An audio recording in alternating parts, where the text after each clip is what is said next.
The massive doors of the Galactic Council chamber slid open with a deep rumble that echoed through the vast hall. Ambassador Kethvara walked slowly into the room, her forearms shaking as she carried the datapad that held the most terrifying news the galaxy had ever received. The chamber was huge, bigger than most cities on Earth. Representatives from 200 different worlds sat in floating seats that glowed with soft light. Some looked like giant insects, others were made of crystal, and a few appeared to be living clouds of gas. But today, they all shared the same expression of fear. Kethvara belonged to the Zilani Federation. Her people looked like a mix between spiders and humans, with 4 arms and large black eyes that could see in many different types of light. She had been a diplomat for over 50 years, but she had never delivered news this bad. "Honored representatives," she began, her voice translator making her words clear to every species in the room. "I bring reports from the Outer Rim. The Vorthak horde has taken the Deneb system." A wave of shocked sounds filled the chamber. Some aliens made clicking noises, others hummed in low tones, and a few released clouds of colored gas that smelled like fear. Chancellor Vorex, who led the Galactic Council, was made of living crystal that changed colors based on his emotions. Right now he was flashing deep red, which meant he was very angry and scared. "That makes 17 systems in 3 months, Vorex said, his crystal body making musical sounds as he spoke. "Our combined fleets cannot stop them. The Andromedans lost their entire battle group last week. Even the Titan warriors of Proxima ran away." Kethvara activated her datapad, and huge images appeared in the air above the chamber. The pictures showed worlds that had once been beautiful and full of life. Now they were gray and dead, covered with strange metal structures that looked like they were alive. "The Vorthak do not just conquer worlds," she explained. "They consume them. Everything living becomes part of their hive mind. Every machine becomes part of their fleet. They grow stronger with each victory." In the images, massive ships that looked like they were made of metal and flesh moved through space. They were not built like normal ships. Instead, they seemed to have grown like plants or animals. Gun ports opened and closed like mouths, and the hulls pulsed like beating hearts. "How many ships do they have now?" asked Representative Zix, whose people looked like walking trees with too many eyes. "Our best estimate is over 10,000 vessels," Kethvara replied. "But the number grows every day. They take our ships and change them into more Vorthak vessels. They take our people and turn them into Vorthak soldiers." The chamber fell silent. 10,000 ships was more than the entire Galactic Defense Force. And if the Vorthak could keep growing their numbers by consuming everything they conquered, then no force in the galaxy could stop them. "We have one option left," Kethvara said quietly. "There is a species we have not asked for help." Chancellor Vorex's crystal body turned yellow, which meant he was curious but worried. "What species?" "We have called upon every member of the Council. The Hegemony, the Federation, the Alliance, the Empire, all have sent their best warriors." "Not every species," Kethvara said. "There is one world that is not part of the Council. A young planet on the edge of the galaxy. The inhabitants call it Earth, and they call themselves humans." A few representatives made sounds that might have been laughter. The Andromedans, who looked like tall blue humans with extra arms, were the first to speak. "Humans," Representative Androx said. "They barely have space travel. Their weapons are primitive. They have no energy shields, no plasma cannons, no quantum drives. What could they possibly do against the Vorthak?" But Kethvara's large black eyes were serious. 3 years ago, a human ship landed at the trading post on Regulus 7. The crew was looking for work as security guards. The station commander thought it would be funny to hire them. She activated another hologram. This one showed a space station under attack by pirates. The pirates had better ships and more weapons. But something strange was happening in the images. "Watch carefully," Kethvara said. In the hologram, the human ship was much smaller than the pirate vessels. It had no energy shields and its weapons looked old and weak. But instead of fighting like other species, the humans did something different. The human ship disappeared from all sensors. The pirates could not find it anywhere. Then one by one the pirate ships began to explode. Not from outside attacks, but from inside. It looked like their own weapons were turning against them. "The humans never fired a shot," Kethvara explained. "They boarded the pirate ships without being detected. They turned the pirates' own systems against them. In 20 minutes, 12 pirate vessels were destroyed or captured. The human ship never took any damage." The chamber was quiet again, but this time it was a different kind of quiet. Representatives were thinking hard about what they had just seen. The station commander asked the human captain how they had done it. Kethavara continued. The captain said they had not fought the pirates. They had hunted them. Representative Zix's many eyes blinked in confusion. What is the difference? Fighting is when two armies meet on a battlefield and test their strength against each other, Kethavara explained. Hunting is when you study your prey, learn its weaknesses, and strike when it cannot defend itself. Most species in the galaxy know how to fight. Humans know how to hunt. Chancellor Vorax was flashing orange now, which meant he was thinking hard. But surely a few humans cannot defeat the entire Vorthak horde. Perhaps not, Kethavara agreed. But we have tried everything else. Our strongest warriors have failed. Our best weapons have been useless. Our greatest strategies have been defeated. The Vorthak expect us to fight them like soldiers. Maybe it is time to hunt them like prey. She looked around the chamber at all the frightened faces. I propose we send a message to Earth. We ask them for help. We tell them that the galaxy needs warriors unlike any we have ever seen. And if they refuse? Asked Representative Androx. Kethavara's translator made a sound that might have been a sigh. Then we prepare for the end of our civilization? Because if humans cannot stop the Vorthak, nothing can. The vote was unanimous. Within hours, a message was sent across the galaxy to a small blue world on the edge of known space. The message was simple. The galaxy needed help, and humanity was their last hope. None of them knew that by asking humans for warriors, they were about to get something much more dangerous than any army. Commander Jake Morrison was drinking his morning coffee and reading reports when the strangest message in human history arrived at the orbital defense station above Earth. The message came from somewhere beyond the edge of the solar system, transmitted in over 50 different alien languages, with one version translated into English.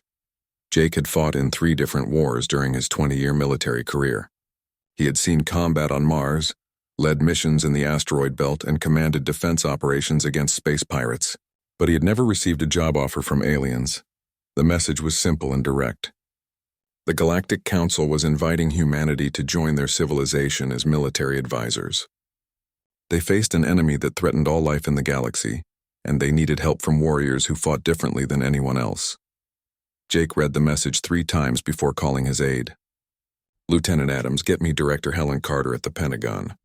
Tell her we just got the strangest recruitment offer in human history. 2 hours later, Jake was in a secure video call with the most powerful military leaders on Earth. Director Carter appeared on the main screen, her sharp gray eyes studying the alien message. She was a small woman in her 50s, but everyone in the military knew she was one of the smartest and most dangerous people alive. So, Carter said after reading the message, aliens exist, they have a galactic government, and they want to hire us as soldiers. Any thoughts? General Robert Hayes, a large man with scars on his face from the Mars colonial wars, leaned forward. The technology they describe in this message is incredible. Energy weapons, faster than light travel. Shields that can stop nuclear weapons. If we could get access to that technology, or if they decided we were a threat and used it against us, interrupted Colonel Ryan Hayes, Robert's younger brother. Ryan was quieter than his brother, but his cold blue eyes had seen more black operations than most people could imagine. We know nothing about these aliens. This could be a trap. Dr. Lisa Grant, the Pentagon's chief xenobiologist, had been studying the technical data included with the message. The biological information they've shared is real, she said. These are definitely from non-human sources. The genetic structures are unlike anything on Earth. Carter was quiet for a long moment, thinking. Finally, she spoke. The way I see it, we have 3 options. First, we ignore the message and hope the aliens leave us alone. Second, we send diplomats to talk and learn more.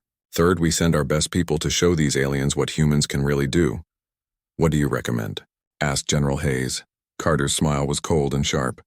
I recommend we show them why every military in human history has learned to fear our special forces. If these aliens want to see how humans fight, let's give them a demonstration they'll never forget. 3 weeks later, a single human ship approached the massive alien space station at Xerion Prime. The ship was called the UES Reaper's Edge, and it was unlike anything the aliens had ever seen. It was small, fast, and completely black. Most importantly, it was almost impossible to detect on sensors. Director Carter led a team of 12 humans off the ship and into the alien station. Behind her walked Colonel Ryan Hayes, his face showing no emotion as he studied everything around him. Dr. Grant carried a case full of scientific equipment, her eyes bright with curiosity about alien biology. The Alien Council chamber was enormous and filled with creatures that looked like they came from nightmares and dreams. Giant insects, living crystals, walking trees, and things that defied description. All of them stared at the small group of humans with a mixture of hope and fear. "You asked for an army," Carter announced, her voice echoing in the huge chamber. "We don't do armies. Armies are for fighting other armies. We do something much more effective." She activated a holographic display that showed footage from human military operations. The images were dark and grainy, but they clearly showed human soldiers moving through enemy positions like ghosts. They appeared and disappeared without warning, leaving only destruction behind them. "This is Special Operations Command," Carter continued. "While your species spent thousands of years learning how to fight with honor, we spent that time learning how to fight without being seen. We learned how to turn our enemies' strengths into weaknesses." Captain Steve Brooks stepped forward. He was a weathered man whose face showed the scars of battles on a dozen different worlds. "The Vorthak Horde operates on fear and overwhelming force. They expect their enemies to meet them in battle with fleets and armies. They expect heroes to charge at them with weapons blazing." Brooks's smile was the kind of expression that made veteran soldiers nervous. They don't expect nightmares to hunt them in the dark. One of the alien representatives, a creature that looked like a giant spider, spoke through a translator device. "But surely you cannot defeat thousands of ships with just 12 people."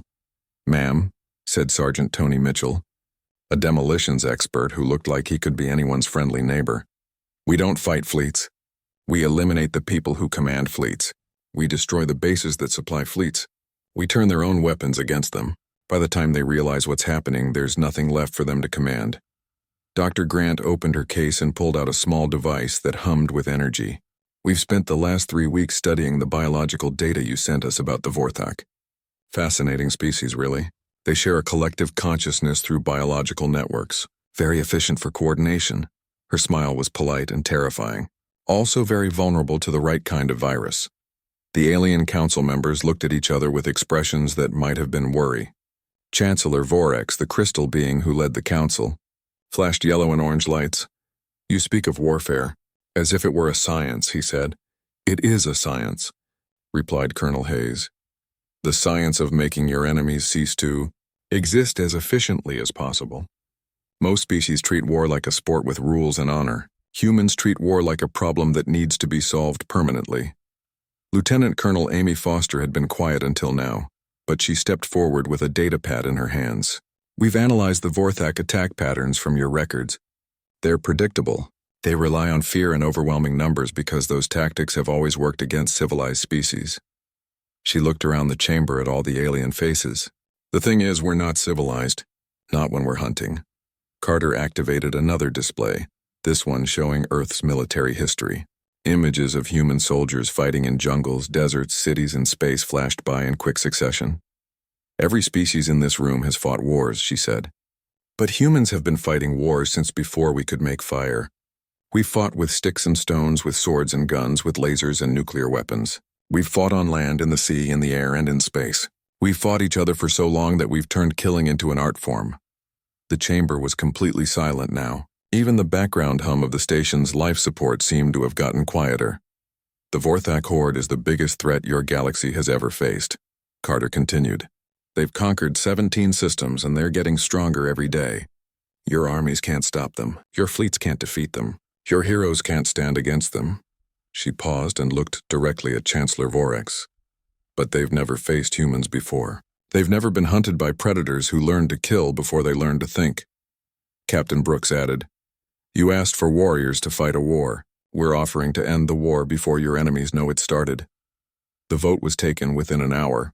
The Galactic Council unanimously agreed to let the humans handle the Vorthak threat in whatever way they thought best.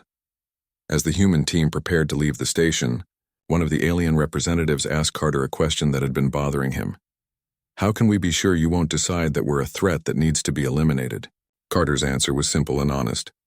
"Because you asked for our help instead of trying to conquer us. The Vorthak made the mistake of threatening innocent people. As long as you don't make that mistake, you have nothing to worry about." but her smile suggested that making that mistake would be very, very unwise. The Vorthak fleet patrolling the outer edge of the Kepler system had no idea they were being watched. 37 biomechanical ships moved through space in perfect formation, their metal and flesh hulls pulsing with alien life. The ships looked like they had grown rather than been built, with weapon ports that opened and closed like mouths and armor that rippled like skin. 3 systems away, Lieutenant Colonel Amy Foster studied the enemy fleet through sensors that the aliens didn't even know existed. Her ship, the Ghostwalker, was smaller than most shuttles, but packed with technology that made it completely invisible to every known type of detection system. Pattern analysis complete, reported Corporal Ben Walsh, the team's cyber warfare specialist. Ben was a thin young man who looked like he spent too much time playing video games, which wasn't far from the truth. But his games involved hacking into computer systems that could control entire fleets. The Vorthak use a neural network to coordinate their ships. Ben continued. It's like a biological internet connecting every vessel. Very efficient for communication, but it has one major weakness, which is, asked Foster. Ben's smile was the expression of someone who had just found the perfect weakness to exploit. If you cut the right connections, the entire network crashes. It's like pulling the power cord on a computer that's running 37 different programs at once. Dr. Lisa Grant looked up from her biological samples. She had been studying Vorthak tissue samples captured from previous battles, trying to understand how their biotechnology worked. Their neural network is based on modified brain cells that can transmit information faster than light. Very advanced, but also very vulnerable to the right kind of virus, Foster nodded. Her team had spent 2 months studying Vorthak tactics and technology. While other species tried to fight the aliens with bigger guns and stronger armor, humans had done what they did best. They had learned everything possible about their enemy before making a move. "What's our timeline?" she asked. Sergeant Tony Mitchell checked his demolition equipment. Tony was a friendly man who enjoyed making things explode in very precise ways. "Give me 6 hours to plant the charges. And I can turn their ammunition supplies into the galaxy's biggest fireworks show." "I need 4 hours to upload the virus," added Ben. "Once it's in their system, they'll be blind, deaf, and stupid." Foster looked at her team of 8 specialists. Each person had been chosen for very specific skills. They were not the biggest or strongest soldiers in the human military, but they were the smartest and most dangerous. "Remember," she said, "we're not trying to defeat this fleet. We're trying to make it disappear completely. No survivors, no wreckage, no evidence that we were ever here. The Vorthak need to think their ships just vanished into empty space." The attack began 12 hours later. The Ghostwalker approached the Vorthak fleet using a path that took advantage of a nearby star's radiation to mask their movement. The ship's stealth systems were so advanced that they could have flown directly through the enemy formation without being detected, but Foster preferred a more subtle approach. Master Sergeant Doug Phillips was the first to board a Vorthak vessel. Doug specialized in turning enemy weapons against their creators, and he had spent months developing techniques for corrupting biomechanical systems. He moved through the alien ship like a shadow, invisible to both electronic sensors and living guards. The Vorthak crew never knew he was there. Doug planted small devices throughout the ship that would slowly corrupt the vessel's biotechnology. The devices looked like harmless pieces of debris, but they contained viruses designed specifically to attack Vorthak neural networks. Meanwhile, Ben Walsh was busy with the enemy's communication systems. He had developed a computer virus that could travel through the Vorthak neural network faster than their security systems could detect it. The virus was designed to make the aliens' own thoughts turn against them. "Virus uploaded," Ben reported quietly. "Spreading through their network now. They should start experiencing system failures in about 30 minutes. Tony Mitchell was working on the fleet's ammunition supplies. The Vorthak used biological weapons that were stored in special chambers throughout their ships. Tony had learned how to make these chambers turn the weapons into bombs that would destroy the ships from the inside. "Charges set," he whispered. "Their own ammunition is now programmed to explode when they try to use it. Should make for quite a show." Foster watched from the Ghostwalker as her team finished their work. In less than 4 hours, 8 humans had infiltrated 37 enemy ships and planted enough surprises to destroy the entire fleet. The Vorthak crew had no idea that death was already aboard their vessels. "All teams return to base," Foster ordered. "Time to watch the fireworks." The first sign of trouble came when the Vorthak ships began firing on each other. The virus Ben had planted was making their targeting systems identify friendly vessels as enemies. Confused and frightened, the alien crews tried to communicate with their fleet command, but the neural network was giving them false information. Then Tony's explosives began to activate. One by one, Vorthak ships began exploding from the inside as their own weapons turned against them. The aliens had no idea what was happening. Their sensors showed no enemy forces, no incoming attacks, nothing that could explain why their fleet was destroying itself. In desperation, the surviving ships tried to retreat, but the virus had corrupted their navigation systems. Some ships flew directly into each other, while others simply disappeared into hyperspace and were never seen again. Within 2 hours, the entire Vorthak fleet had been eliminated.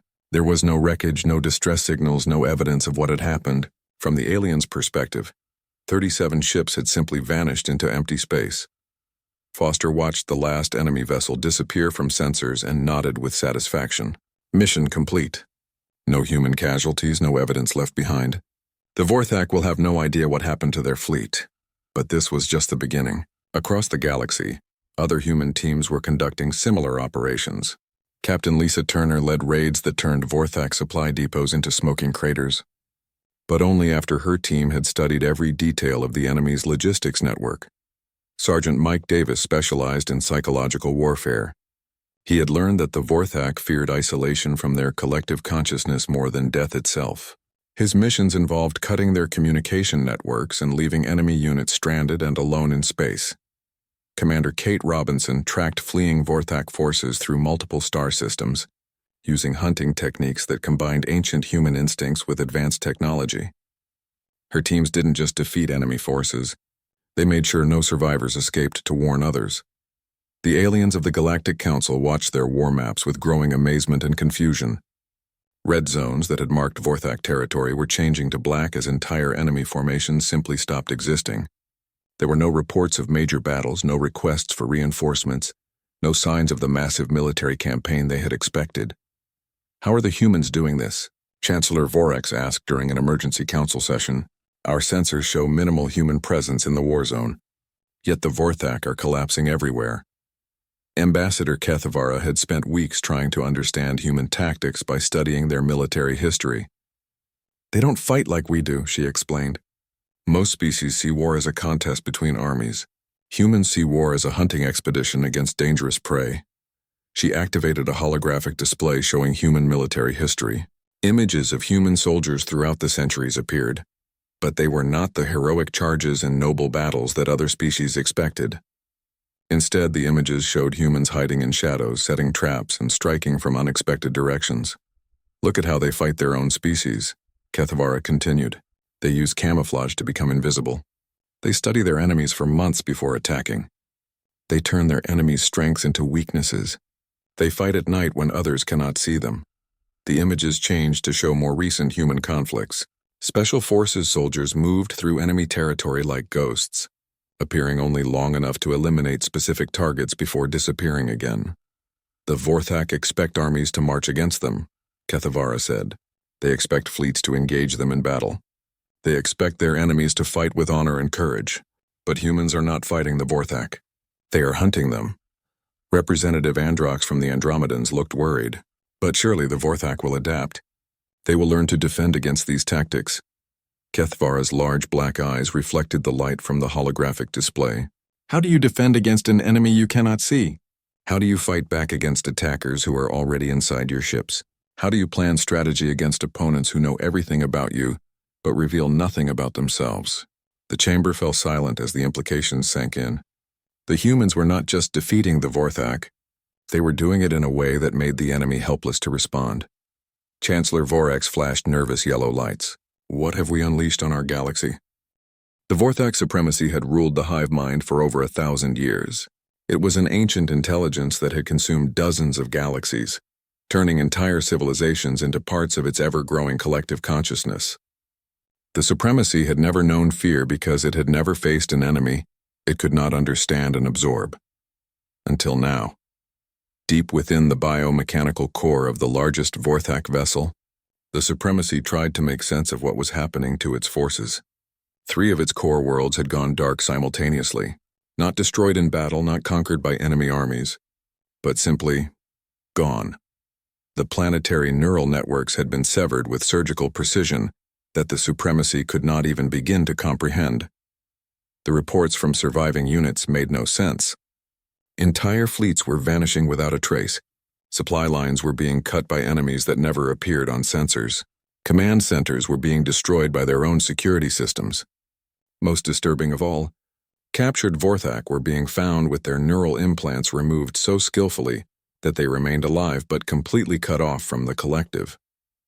For a species that had never known individual thought, this was a fate worse than death. The supremacy reached a decision that chilled every Vorthak in the galaxy: full retreat to the dark nebula, where sensor interference would hide them while they regrouped and tried to understand this new enemy. But humans don't let dangerous prey escape. Major Kate Robinson had been tracking the fleeing Vorthak forces for 3 weeks, following them through 17 different star systems. Kate was a hunter by nature and by training. She had learned tracking skills from her grandfather, who had hunted deer in the forests of Montana. Now she used those same skills to hunt alien fleets across the galaxy. "They're heading for the Dark Nebula," she reported to Director Carter during a secure communication, probably hoping the sensor interference will hide them. Carter's response came back immediately through the encrypted channel. "Request denied. No hiding, no regrouping. End them," Kate smiled. It was the kind of smile that her prey never lived to see twice. "Understood. Initiating final hunt protocol." The Dark Nebula was a region of space filled with gas and electromagnetic interference that made normal sensors useless. Most species avoided it because navigation was almost impossible and communication was extremely difficult. The Vorthak thought they would be safe there. They were wrong. Humans had learned to hunt in every environment on Earth: dense forests, empty deserts underwater in complete darkness, during blizzards that blocked all vision. The techniques were always the same: learn the environment better than your prey, use the terrain to your advantage, and never let your target know you're there until it's too late. Kate's team included Staff Sergeant Mike Davis, who specialized in making things disappear without a trace. Mike had spent years learning how to eliminate targets so completely that investigators could never prove they had existed in the first place. "The nebula is perfect for us," Mike explained to the team as they prepared for the final hunt. "All that interference that makes their sensors useless also hides our approach. They think they're hiding from us, but they've actually trapped themselves in the perfect hunting ground." Corporal Susan Lee was the team's sniper. Susan could make impossible shots across impossible distances, hitting targets that other people couldn't even see. In space, where there was no wind or gravity to affect bullet trajectories, her skills were even more devastating. "I've been studying their formation patterns," Susan reported. "They cluster their command ships in the center of the fleet for protection. But in the nebula, that clustering makes them easier targets. One shot in the right place and their entire command structure collapses." The hunt began with patience. Kate's team spent 2 weeks moving through the nebula, mapping Vorthak positions and studying their behavior patterns. The aliens were nervous and confused, constantly changing their formation and sending out scouts that never returned. They never returned because humans were intercepting them. Each captured scout ship was carefully studied before being eliminated. Ben Walsh extracted information from their computer systems, while Dr. Grant analyzed their biological components. Every piece of intelligence was used to refine the human understanding of Vorthak weaknesses. "Their neural network is breaking down," Dr. Grant reported after examining the latest captures. "The stress of losing so many connections is causing system-wide failures. They're becoming more vulnerable every day." The systematic elimination of the Vorthak fleet was a masterpiece of military precision. Human teams moved through the nebula like ghosts, striking at targets that were isolated from the main force. Supply ships disappeared without sending distress signals. Communication relays were destroyed by what appeared to be equipment failures. Patrol vessels simply vanished into the swirling gas clouds. The Supremacy tried to maintain control, but its connection to the fleet was being severed piece by piece. Human cyber warfare specialists had developed viruses specifically designed to attack the collective consciousness that held the Vorthak together. "It's like performing surgery on a living brain," Ben explained as he uploaded another virus into a captured Vorthak system. "Cut the right connections and entire sections of their consciousness just shut down." As the weeks passed, the once mighty Vorthak fleet began to collapse from within. Ships that had operated in perfect coordination for centuries suddenly could not communicate with each other. Command decisions took hours instead of seconds to transmit. Panic, an emotion the Vorthak had never experienced before, began to spread through their ranks. The end came faster than anyone expected. Susan Lee had been tracking the Supremacy's command vessel for days, waiting for the perfect shot.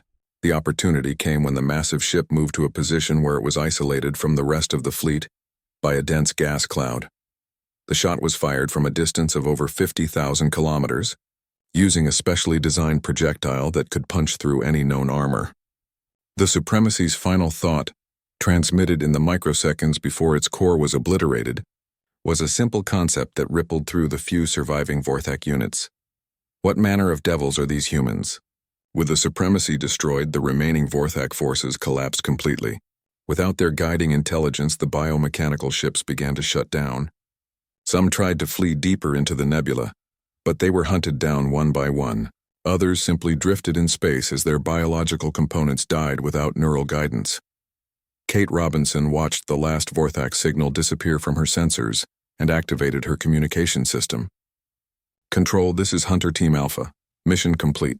All targets eliminated. No survivors." Director Carter's voice came back through the static. "Confirmed, Hunter Alpha.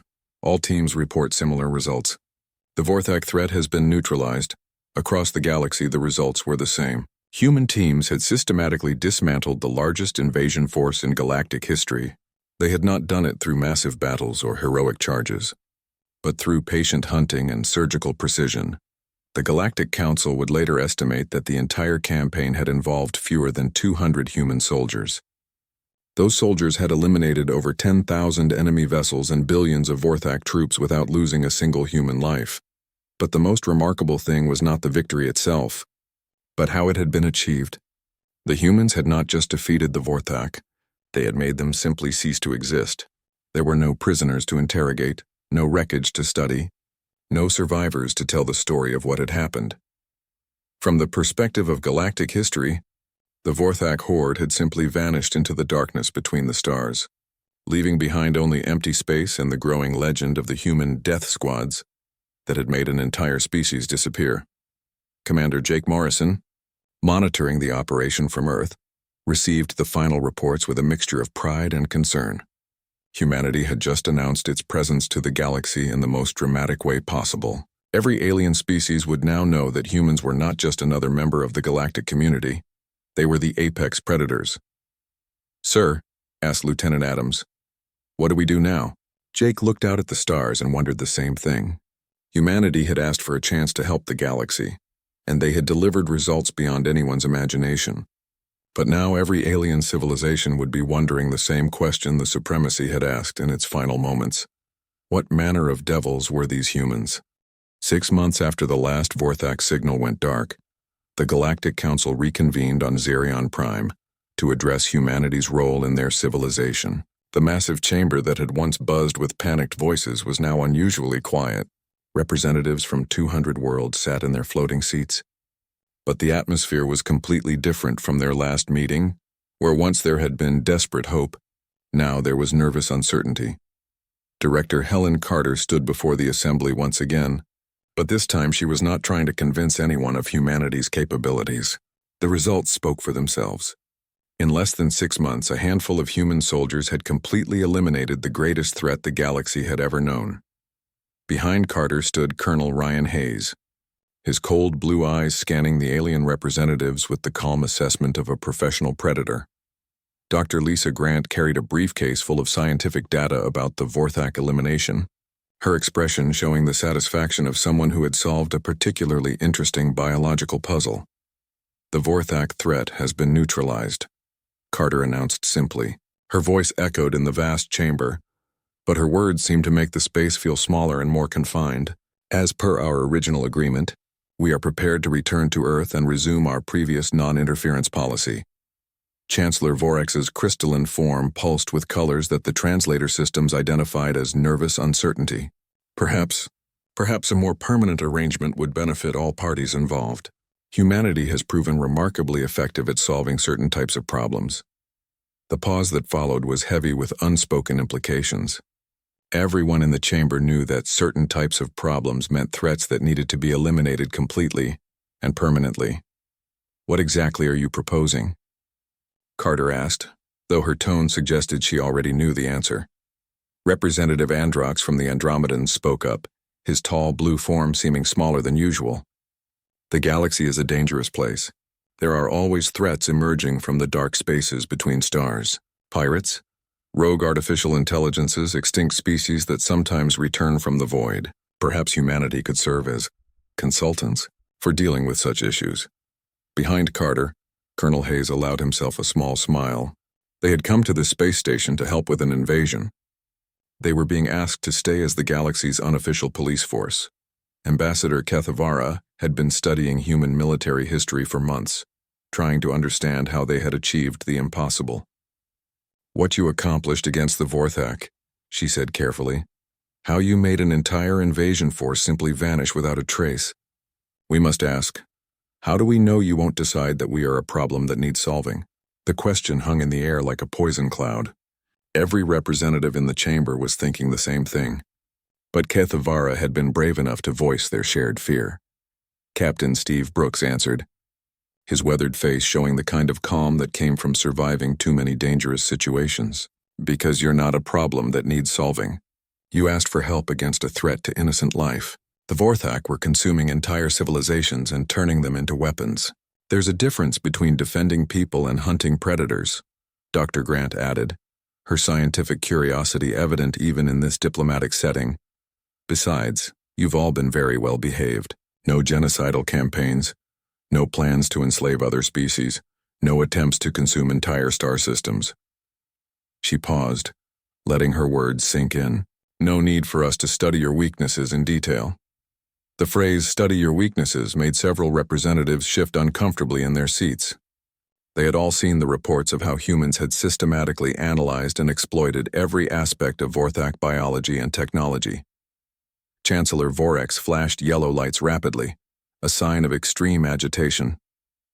What you're describing sounds like we would be living under the threat of human judgment, that you could decide at any time whether we deserve to exist or not. Carter's response was immediate and direct. You're already living under that threat. The only difference is whether you know about it or not. The chamber fell completely silent. Even the background hum of the station's life support system seemed to pause. Every species in this galaxy has the capability to be a threat to others, Carter continued. The question is not whether you have the power to hurt innocent people. The question is whether you choose to use that power responsibly.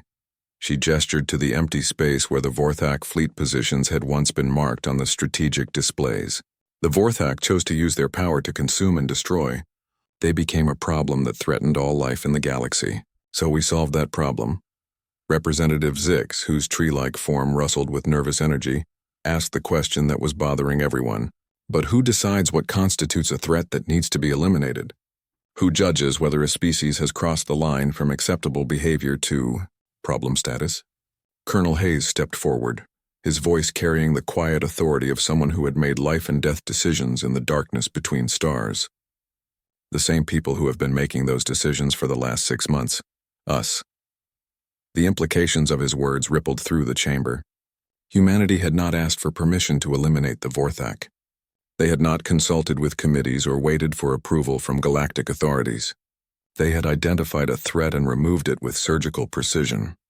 The way we see it, Carter said, the galaxy has 3 options. First, you can ask us to leave and hope that no other existential threats emerge from the dark spaces between stars. Second, you can establish some kind of formal relationship where humanity serves as a rapid response force for threats that conventional military forces cannot handle. Third, you can try to regulate or control human military operations in galactic space. She paused, letting the representatives consider their options. I should probably mention that option 3 has never worked out well for anyone who tried it.